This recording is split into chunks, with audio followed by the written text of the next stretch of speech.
Salam, hörmətli abituriyentlər, hər vaxtınız xeyir olsun. Bizim bugünkü mövzumuz dövlətlərin inzibati ərazi quruluşu ilə bağlı olacaqdır.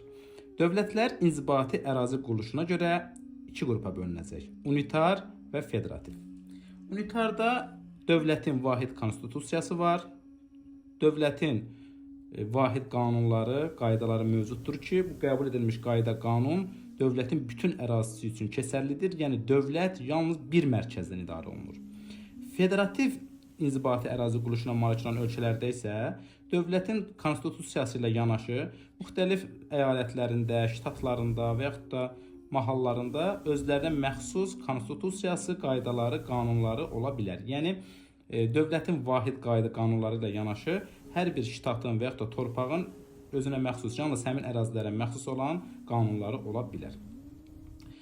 Əlbəttə ki, dünyada unitar ölkələri daha çoxdur. Ona görə federativlərlə tanış olaq, yerdə qalanların hamısı unitardır. Biz ilk öncə və həmçinin biz deməli federativ ölkələr həm milli etnik əlamətlərinə görə, həm də tarixi coğrafi əlamətlərinə görə bölünə bilər. Milli etnik əlamətlərinə görə tutaq ki, biz nümunə göstərə bilərik. Rusiyadır, Hindistandır, həmçinin Afrikada Nigeriyadır. Bunlar deməli yadda saxlayaq ki, əsasən milli etnik əlamətlərinə görə bölünüb. Amma yerdə qalan digər ölkələrin əksəriyyəti isə tarixi coğrafi əlamətlərinə görə federativ ölkələr hesab olunur. Avropanın federativ ölkələrinə biz diqqət yetirsək, bu ölkələrə Almaniya Federativ Respublikası, həmçinin Avstriya, həmçinin biz burada nümunə göstərə bilərik Bosniya və Hersegovina, Belçika,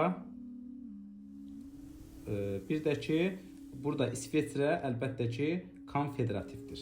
Yəni tam buna federativ yox, həmçinin konfederativ deyirik biz İsveçrəyə.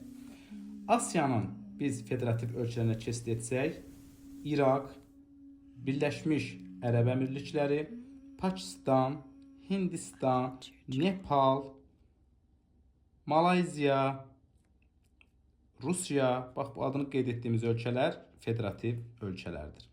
Bir də burada bir şey diqqət yetirək. Belçika deməli idarə etməsinə görə monarxiya, inzibati ərazi quruluşuna görə federativdir. Həmçinin Asiyada isə Birləşmiş Ərəb Əmirlikləri və Malayziya. İdarə etməsinə görə monarxiya, inzibati ərazi quruluşuna görə isə federativdir. Digər matriklərdə yerləşən federativ ölkələrə baxsaq, Afrikada Nigeriya, Sudan, Cənubi Sudan, Somali, Cənubi Afrika Respublikası bu ölkələr federativdir.